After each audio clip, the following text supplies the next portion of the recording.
오늘은 사도행전 11번째 시간입니다.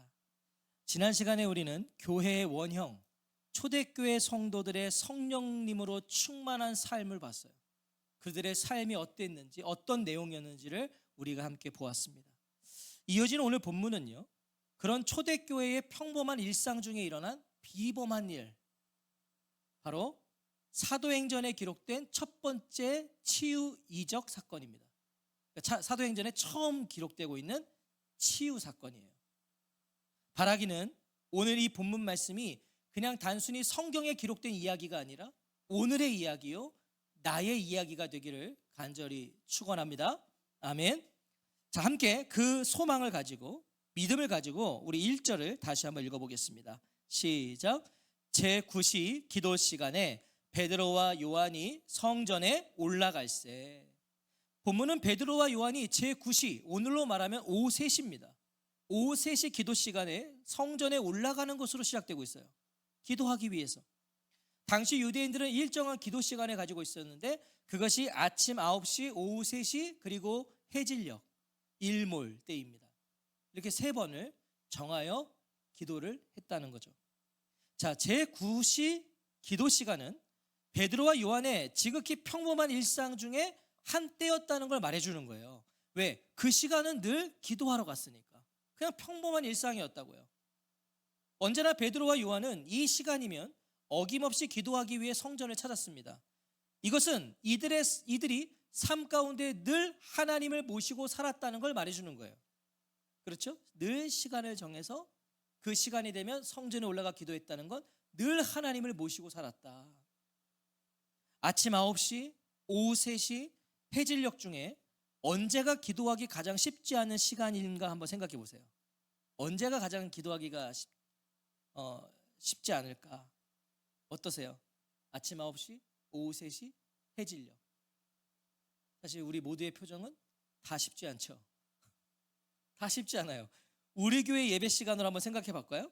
자, 우리 교회 아침 9시, 아침 6시 예배, 아침 예배 있어요? 아침 6시 예배. 수요일은 오전 10시 반, 금요일은 8시. 자, 6시, 아침 10시 반, 8시, 저녁 8시. 자, 그런데 이 시간들보다 오후 3시에 교회에 오는 게 더 어렵지 않으세요? 6시도 힘들고 10시 반도 힘들고 저녁 8시도 힘들고. 오후 3시. 오후 3시가 사실 제일 힘들 거예요. 제가 만약에 우리 성도님에게 매일 오후 3시마다 교회 와서 기도하시라 그러면 아마 아무도 안 오실 겁니다. 왜냐하면요, 오후 3시는 무엇을 하든 하고 있을 시간이잖아요. 오후 3시는 무엇인가를 해야 하는 일상의 가장 분주하고 바쁜 시간이란 말이죠. 뭔가를 해야 된단 말이에요. 직장인들은 직장에서 일을 하고 있을 시간 아닙니까? 또 집에 있어도요, 오후 3시는 뭔가는 하고 있단 말이에요. 제가 아는 어떤 목사님이 그러더라고요. 아버지가 목사님이래요. 근데 자기 아버지는 이 제9시에 감동을 받으셔서 목회하실 때 평생을 오후 3시 기도회를 만드셔가지고 자기가 너무 괴로웠대요. 방학 때는 무조건 참석해야 돼. 오후 3시 기도회. 바로 그 시간을요, 그 분주하고 가장 바쁠 시간을 베드로와 요한은 따로 떼어서 하나님을 만나는 시간으로 드렸다는 겁니다. 지키고 있었단 말이에요. 하루 일과 중에요, 단 5분이라도 시간을 정하여 모든 걸 멈춘 채 하나님을 생각하고 하나님을 묵상하며 하나님을 만날 수 있는 시간을 확보하시기를 바라요. 꼭 오후 3시 아니어도 되잖아요. 그러나 5분이라도 정말 내가 모든 걸 다 멈춘 채 하나님을 좀 생각할 수 있는 시간을 가지시는 건 중요합니다. 필요합니다. 그게 아침이 편하실 수 있고, 어떤 분은 저녁이 편하실 수 있고, 어떤 분은 하루 일과 속에 짬이 나는 시간은 분명히 있거든요. 그때 정말 다 멈추고 하나님을 좀 묵상하는 시간을 가지실 필요가 있어요. 왜 그럴까요? 기도는 기적을 낳기 때문이에요. 여러분, 기도는 기적을 낳습니다. 아멘이세요? 그 궁금하시면 기도해 보세요. 기도는 기적을 낳아요. 기적은 바라는 자에게 일어나는 게 아니에요. 근데 대부분의 사람은 그냥 기적을 바래요. 아, 이런 일이 나에게도 일어났으면 좋겠다, 바랄 뿐입니다. 아니요, 기적은 바라는 자에게 일어나는 것이 아니라 기적은 기도하는 자에게 일어나요. 기도하는 자에게. 자, 2절은 이렇게 베드로와 요한이 기도하기 위해 성전에 올라가고 있을 때 한 발 앞서서 성전 앞에 도착한 이가 있었다라고 증언해 주고 있습니다. 사도들보다 먼저 도착한 이가 있었다. 자, 2절 같이 읽겠습니다. 시작. 나면서 못 걷게 된 이를 사람들이 메고 오니 이는 성전에 들어가는 사람들에게 구걸하기 위하여 날마다 미문이라는 성전문에 두는 자라. 자, 그가 누구예요? 그는 태어날 때부터 못 걷는 자입니다. 선천적으로 못 걸어요. 그는 매일 사람들의 손에 의해서 성전 미문 앞에 놓여지는 사람입니다. 자기 의지대로 왔는지 억지로 끌려왔는지 우리는 알 수 없지만 그는 그냥 놓여지는 인생이었어요. 학자들 이런 해석도 있더라고요. 그는 앵벌이었다. 누군가는 그를 통해서 그를 구걸을 시키고 갈취해 가고 있었다. 그는 그런 인생이라고요. 베드로와 요한이 매일 정한 시간에 성전을 찾았듯이 그도 매일 정한 시간에 성전 앞에 그냥 놓여지는 인생이었어요. 놓여지는 인생. 사람들에 의해서 그가 매일같이 성전 미문 앞에 놓여지는 이유는 예배가 아니었습니다. 기도가 아니었어요. 그는 예배드리러 놓여진 게 아니었다고요. 무엇이에요? 구걸하기 위하여. 당시 이런 신체적 장애를 가진 자는 성전에 들어갈 수가 없었습니다. 참 애석하죠. 예배를 드리고 싶어도 성전에 못 들어갔다고, 이런 사람은. 그리고요, 당시 대부분의 직업은 육체 노동이었고요. 뭐 성경 시대, 이 시대에 그 시대에 뭐 펜으로 하는 게 뭐가 있었겠습니까? 다 육체 노동이었다고요. 그러니까 이 사람이 할 수 있는 일은 없어요. 유일한 생계 수단은 구걸이었다는 거예요. 구걸. 장애를 지닌 것도 서러워요. 여러분, 내가 선택한 게 아니잖아요. 태어날 때부터 장애를 갖고 있어요. 그것도 서러운데 그 장애를 내세워서 구걸해야 먹고 살 수 있는 신세. 여러분, 정말 불쌍하고 처량한 인생 아닌가요? 내 연약함을 드러내야만 내가 먹고 살 수 있어요. 그가 매일 성전 미문 앞에 놓여 있었다라고 증언합니다. 매일 놓여 있었다. 어디예요? 미문. 미문이 뭐예요? 아름다운 문이라는 거예요. 아름다운 문, 미문. 이게 왜 아름다운 문이라고 일컬어졌냐면 금과 은으로 아름답게 치장된 문이었대요. 정말 웅장하고요, 너무 화려한 문이었다는 거예요. 그래서인지 몰라도 당시 성전에 드나드는 10여 개의 문이 있었는데요. 성전에는 10여 개의 문이 있었는데 사람들이 가장 애용하는 문이 바로 이 미문이었대요. 그러니까 사람들이 예배드리러 가면서도 이 멋들어지고 화려한 금과 은으로 도배된 이 문으로 드나들기를 좋아한 거예요. 자, 그러면 당시 유대인들은 이런 구걸하는 자에게 또 적선을 해주는 게 자신들의 덕목을 말해줬어요. 유대인들은 이런 어려움을, 이런 구걸하는 자를 안 도와주는 걸 수치로 여겼다고요. 그러면요, 얼마나 많이 도와줬겠어요? 그리고 사람들이 가장 좋아하는 그 미문에 앉아 있었다는 건 구걸하는 자 입장에서는 이거보다 최적의 장소가 없는 거잖아요. 사람들 많이 와, 적선도 많이 해. 그러니까 매일 거기 있는 거예요. 그래서 이 나면서부터 못 걷는 이는요, 오늘도 그 성전 미문에 놓여진 겁니다. 자, 3절은요, 그가 먼저 베드로와 요한을 보았다고 증언해요. 그가 봤대요. 자, 3절도 읽어보겠습니다. 시작. 그가 베드로와 요한이 성전에 들어가려 함을 보고 구걸하거늘. 자, 두 사도가 먼저 그 사람을 본 게 아니에요. 구걸하는 사람이 먼저 그들을 봤대요. 그가 두 사도를 바라본 이유가 뭘까요? 구걸이에요. 그러니까 그는 구걸하려고 사람들을 보는 거예요. 여기서 이 구걸하거늘은요, 미완료형으로요, 계속해서 끈질기게 줄 때까지, 계속 자기 시야에서 그들이 사라질 때까지 구하고 또 구했다는 겁니다. 끈질기게 한 푼만 달라고, 한 푼만 달라고, 한 푼만 달라고 계속 구했다는 거예요. 그는 두 사도만이 아니라요, 자기 앞을 지나가는 모든 사람들을 자신의 고객으로 여겼을 겁니다. 계속 했겠죠. 하지만 대부분의 사람들은요, 그의 시선과 간곡한 요청을 외면했을 겁니다. 그런데 그의 시선과 베드로와 요한의 시선이 마주쳤다는 거예요. 자, 4절을 보세요. 베드로가 요한과 더불어 주목하여 이르되 우리를 보라 하니. 베드로와 요한이 그를 주목했대요. 눈여겨봤대요. 자, 이걸 왜 기록했을까요? 정말 오랜만에 누군가가 자기를 바라봐 준 거예요, 이게. 자, 보세요. 생각해 볼까요? 여러분, 적선도 하루 이틀이죠. 그렇죠? 이거 적선을 해주는 게 나의 덕목을 칭송하는 일이라도 그게 한두 번이죠. 매일 나와 있었잖아요.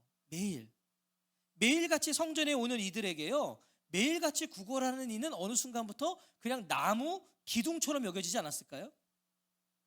나도 매일 기도를 하러 가고 그도 매일 있어요. 어떻게 매일 도와주냐고요. 어느 순간부터는 그냥 성전 미문 앞에 있는 바위처럼 여겼을 거라고요. 그냥 돌덩이처럼 늘 있는 거. 그냥 아무도요 그와 눈을 마주치지 않았을 게 분명해요. 그냥 지나가는 거죠. 그냥 있는 존재니까. 그런데 그런 자신을 주목하여 봐주면 당연히 베드로와 요한을 주목해야 마땅한 거 아닙니까? 아무도 다 안 봐주는데 지금 저 두 사람이 날 봤단 말이에요. 눈이 마주쳤다면 그럼 주목하는 게 마땅한 거 아니에요, 나도? 그런데 베드로가 지금 뭐라고 했어요? 우리를 보라라고 했어요. 자, 성경의 이런 내용들을 우리가 정말 상식선에서 해석해야 돼요. 우리를 보라 그랬다고요. 이건 뭐겠습니까? 이 구걸하는 이가 두 사도의 시선을 피했다는 걸 말해주는 거잖아요. 눈은 마주쳤는데 이내 눈을 돌린 거예요. 이 구걸하는 자가 이렇게 마주쳤는데 이내 딴 데를 본 거란 말이에요. 그러니까 베드로가 우리를 보라 한 거란 말이죠. 지금 아쉬운 건 구걸하는 사람이에요. 사도들이 지금 아쉬운 게 아니라 이 구걸하는 사람이 아쉽다고요. 그런데 왜 이 구걸하는 이는 두 사도의 시선을 피했냐고요. 아무도 안 봐주는데 이 사람들은 날 봐줬는데도 왜 피했는가? 자, 그가 누굽니까? 이 구걸하는 자 어떤 사람이죠? 그는 구걸하는 데 있어서는 프로예요. 4장 22절을 보면요, 그의 나이가 40여 세였다라고 말해줘요.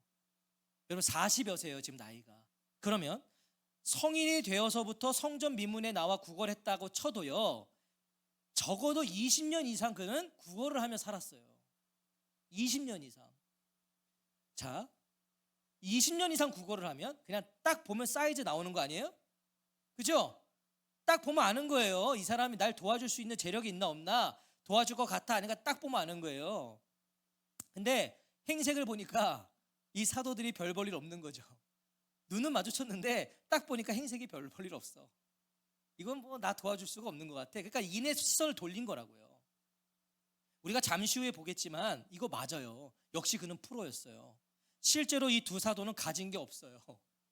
가진 게 없어요, 사도는. 자, 그러니까 두 사도는 그를 주목해 봤지만 그는 이내 시선을 회피한 겁니다. 이거 도와줄 게 없는 것 같으니까, 행색이. 저는 이 부분을 이렇게 묵상하면서 참 졸지에 두 사도가 구걸하는 자보다 더 불쌍한 인생이라는 걸 깨닫게 됐어요. 야, 구걸하는 자도 안 쳐다봐. 저건 없어. 사도들의 삶은 이래야 되는 거 아닌가. 목사가 너무 건지르하게 가고 다니면 되겠습니까? 뭔가 좀 어딘가 짠하고 그래야지. 보세요. 자, 그래서 베드로가 더 힘줘서 말한 거예요. 우리를 보라. 그런 거예요, 베드로가. 우리를 보라. 엉뚱한 거 바라보지 말고 우리 보라는 거예요, 베드로가 지금. 행색은 그저 그런데 여러분, 이렇게까지 말하면 딱 보니까 행색은 별론데 우리를 보라 이러면요, 뭔가 기대감이 급상승하지 않겠습니까? 5절을 보세요. 그가 그들에게서 무엇을 얻을까 하여 바라보거늘. 대부분 여기서 무엇을 얻을까 하여를 당연히 돈이라고 해석합니다. 대부분 돈, 그렇죠? 뭘 얻겠어요? 돈을 필요하니까 돈을 얻을 걸 기대했겠다라고 해석을 해요. 우리를 보라고 하니까 돈을 주려나 보다는 기대감으로 바라보았다는 거죠. 예, 저도 지금까지 그렇게 읽었어요. 저도 지금까지 그렇게 설교했어요. 그런데요, 어제 저는 이 5절이 좀 다르게 읽혔어요. 이 5절이 그가 그들에게서 무엇을 얻을까 하여 바라보거늘이, 저는요, 뭘 주려나 보다는 기대감으로 읽혀진 게 아니라 어떤 기대감도 없는 그의 시선으로 읽혔단 말이에요.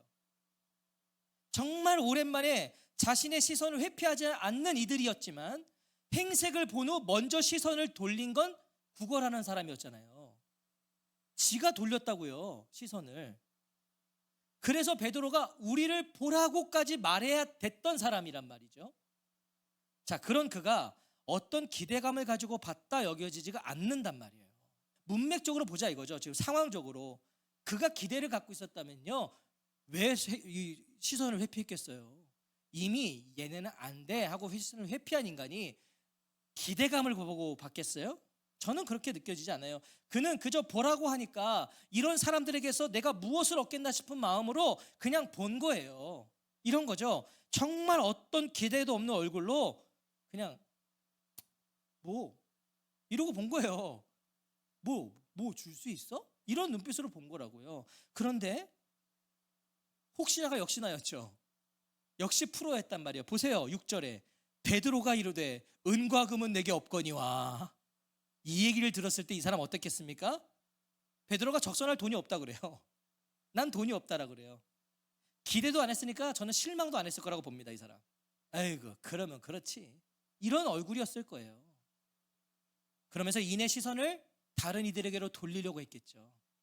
왜? 지금 사람들은 계속 지나가고 있으니까. 내 돈줄들이 가잖아요. 돌리려고 하는 바로 그때 베드로가 말을 이어가요. 6절 같이 한번 다 읽어볼까요? 6절 시작.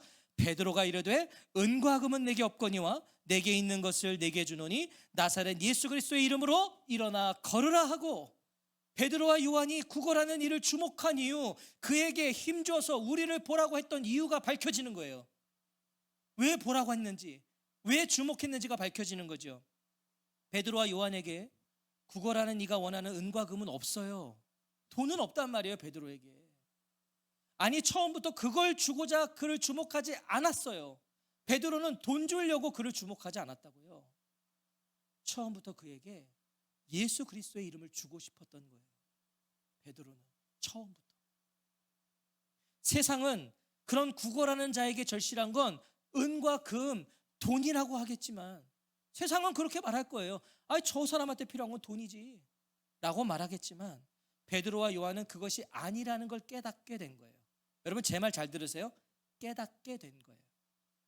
깨닫게 됐다는 건 뭐예요? 이전에는 몰랐다는 거죠. 깨닫게 됐다는 겁니다. 자, 제가 왜 이렇게 말하는지 들어보세요.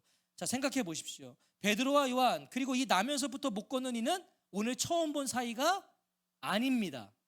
그렇죠? 오늘 처음 본 사이가 아니잖아요. 베드로와 요한은 늘 시간을 정하여 성전에 기도하러 올라갔었고요. 이 사람도 열심히 거기에 놓여진 사람이에요. 어제 오늘 본 사이가 아닙니다. 그렇죠? 그런데 그동안 베드로와 요한이 한두 번 적선한 적이 있었는지는 몰라요. 베드로와 요한도 한두 번은 했겠죠.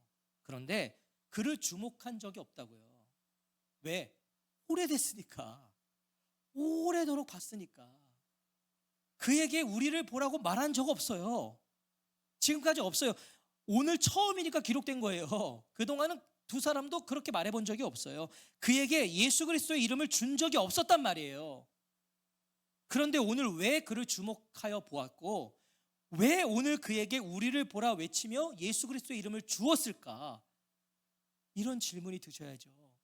왜 그동안 안 했다가 왜 오늘 말했을까?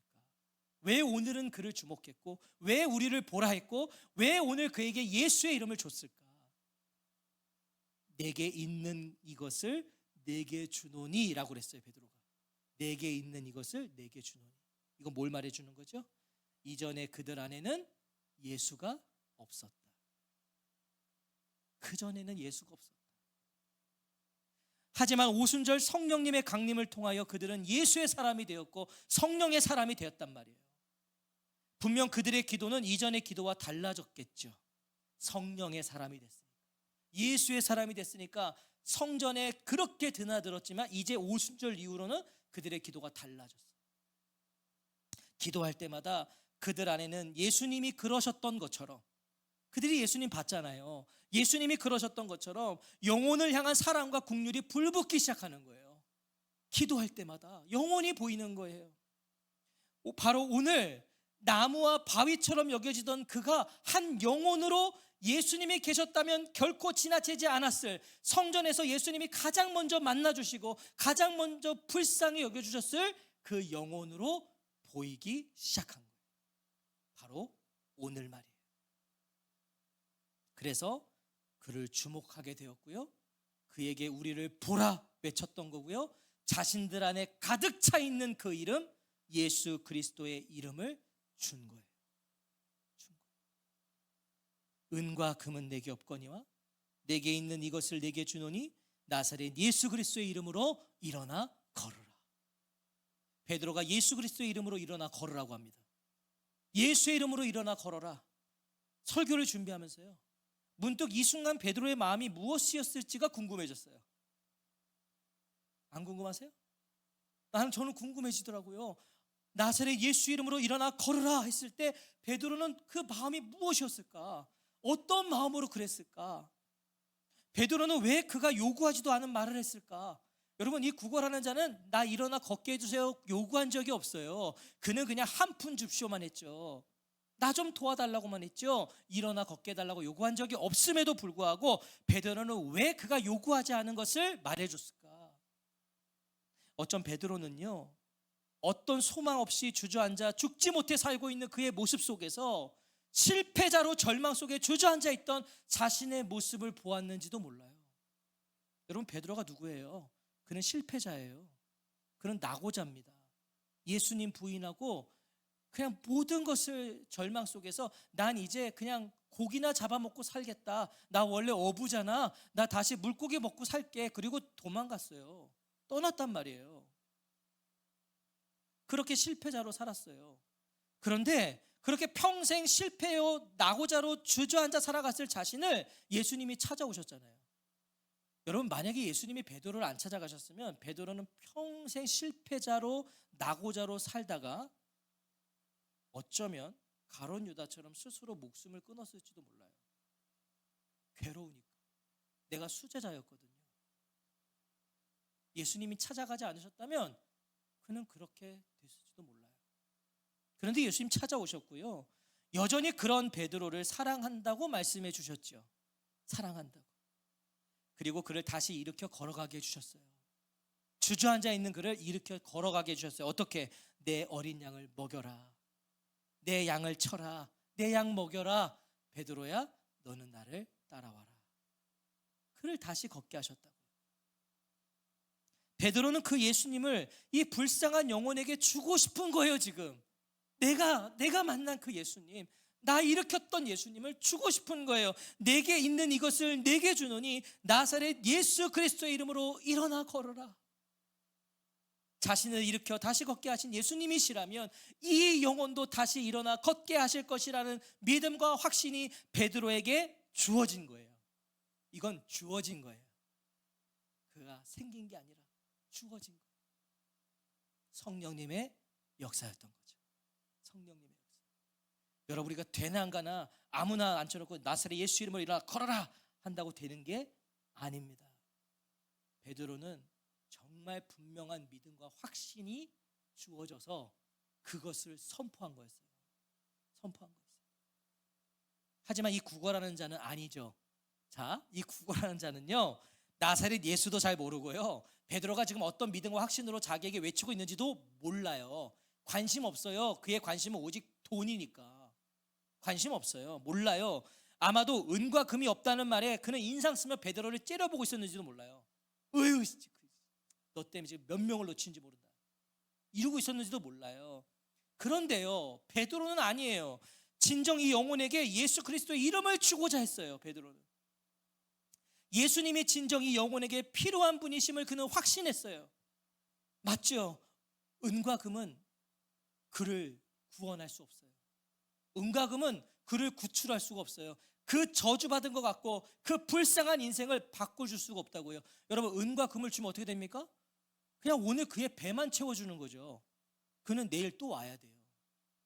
은과 금을 줘도 그는 여전히 그 미문 앞에 또 놓여져야 된다고요. 그게 그를 구원할 수도 구출할 수도 없어요. 베드로는 그에게 구걸이 아니라 구원을 주고자 한 거였어요. 그를 구출해주고 싶었어요.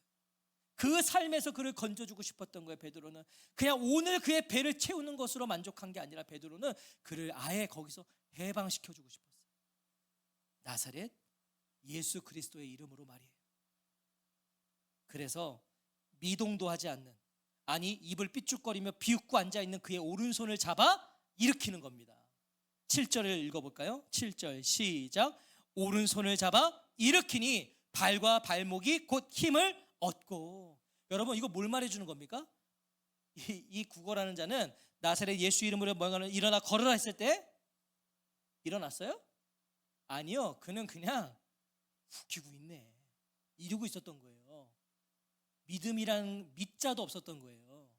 그냥 이러고 있었던 거죠. 누구의 믿음이에요? 베드로의 믿음이었어요. 베드로가 믿음으로 그의 오른손을 잡아 일으켰다고요. 그는 일어날 의지가 없었는데 일으켰다고요. 베드로의 믿음으로 일어난 역사입니다. 야고보서 5장 14절과 15절에 보면 너희 중에 병든 자가 있느냐? 그는 교회의 장로들을 청할 것이요 그들은 주의 이름으로 기름을 바르며 그를 위하여 기도할지니라. 믿음의 기도는 병든 자를 구원하리니 주께서 그를 일으키시리라. 혹시 죄를 범하였을지라도 사하심을 받으리라. 병든 자의 믿음으로 병이 나은 게 아니라 믿음의 기도를 통해서 하나님이 그를 고치실 수 있다는 거예요. 나의 믿음으로 그를 고치실 수 있대요. 베드로가 강제로 오른손을 잡아 일으키는 순간 40평생 단 한 번도 감각을 느끼지 못한 다리와 발목에 힘이 들어갔다는 거예요. 강제로 일으켜버렸더니. 자, 이 구걸하는 자의 입장에서는 처음 일어서 본 겁니다. 40평생 처음 일어서 봤어요. 여러분 어땠겠어요? 우리는 사실 상상을 못하죠. 왜? 우리는 날 때부터 지금 다 우리는 걸었으니까, 지금 다 지금까지 걸어왔으니까. 그런데 이 사람 생각해 보시라, 한 번도 걸어본 적이 없어요. 일어서 본 적도 없는 사람이 지금 일어났어요. 제가 봤을 때는요, 이 사람 막 걸어 다닐 수 없었을 거예요. 왜? 어떻게 걷는지 모르거든. 그는 아마 엉거주춤 이렇게 있었겠죠. 엉거주춤. 그리고 눈물만 주룩주룩 흘렸을 겁니다. 내가 일어섰거든. 근데 이게 뭔지 모르겠거든 지금. 그러다가 한 발 조심스럽게 내딛기 시작했을 거예요. 그러다가 이내 미친 사람처럼 소리를 지르며 기뻐 날뛰기 시작했겠죠. 우와, 내가 걷는다고. 자, 8절부터 10절 읽어볼까요? 8절부터 10절 시작. 뛰어서서 걸으며 그들과 함께 성전으로 들어가면서 걷기도 하고 뛰기도 하며 하나님을 찬송하니 모든 백성이 그 걷는 것과 하나님을 찬송함을 보고 그가 본래 성전 미문에 앉아 구걸하던 사람인 줄 알고 그에게 일어난 일로 인하여 심히 놀랍게 여기며 놀라니라. 자, 집중하세요. 놀라운 건 치유받은 그의 반응이었어요. 그의 반응. 그가 그 자리에서 기쁨으로 걷기도 하고 뛰기도 한 것은 당연한 일이죠. 그렇지 않겠어요?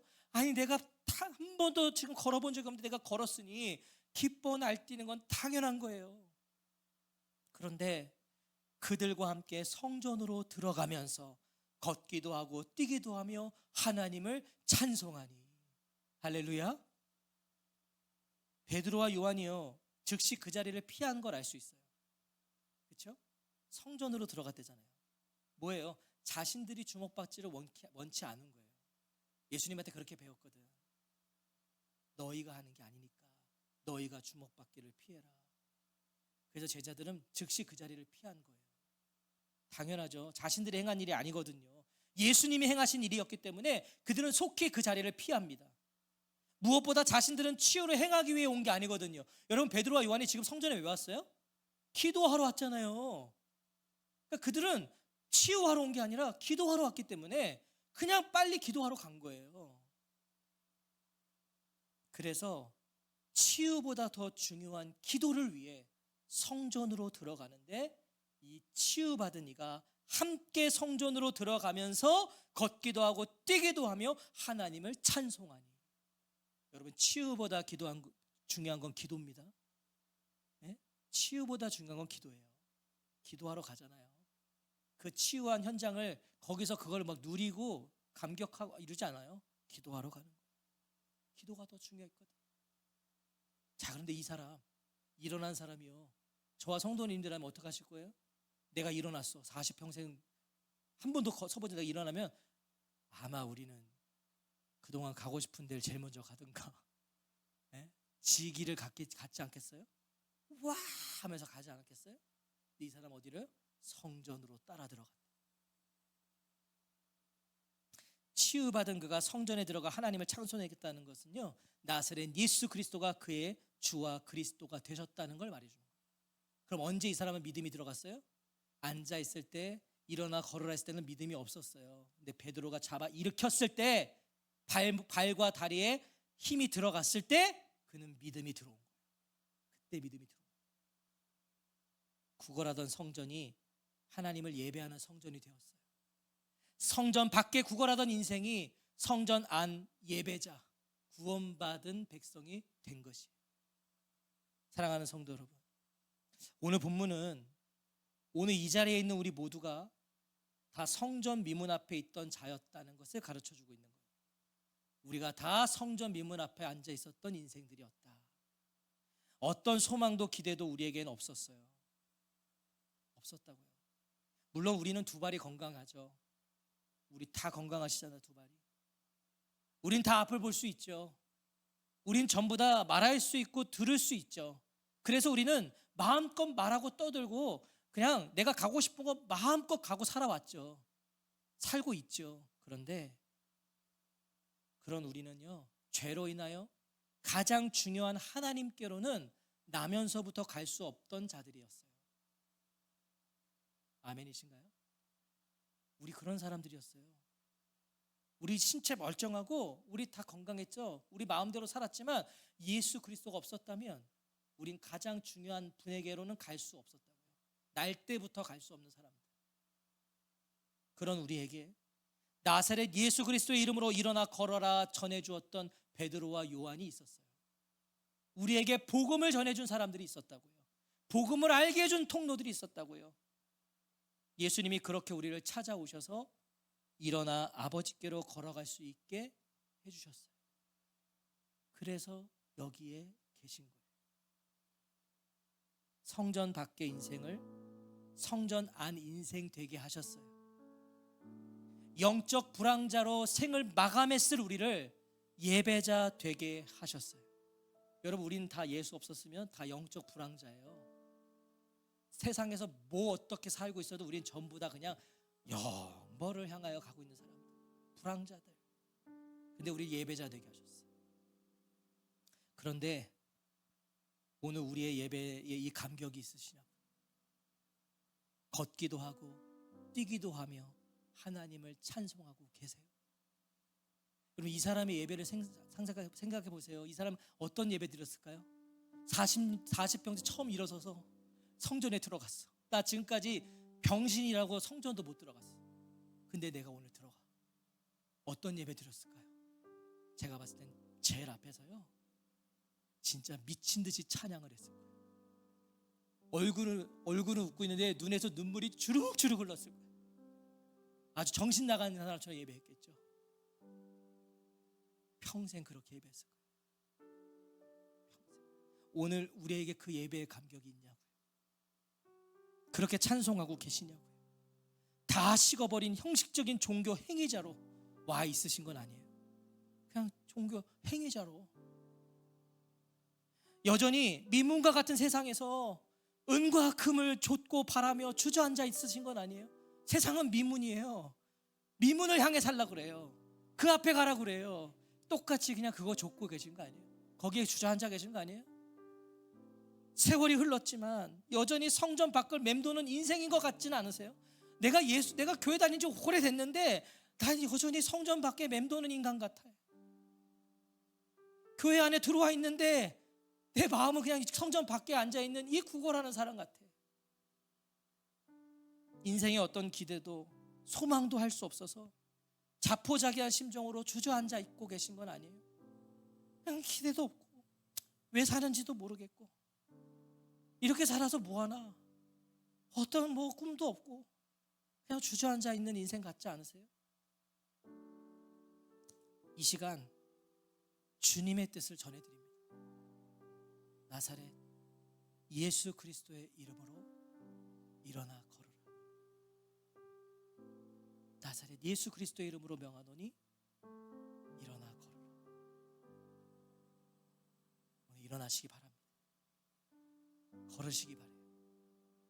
그 그게 주님이 우리에게 행하신 일이에요. 주저앉아 있는 건, 자꾸 다른 것을 바라보는 건 주님이 주시는 게 아니에요. 오늘 자신을 향하여 선포하세요.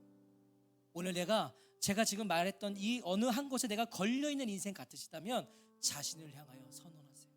나사렛 예수 그리스도의 이름으로 일어나 걸어라. 어떠한 상황에 어떤 생각과 어떤 의심이 들어, 나사렛 예수 그리스도의 이름으로 일어나 걸어라. 놀라운 성령 역사가 시작될 줄로 믿습니다.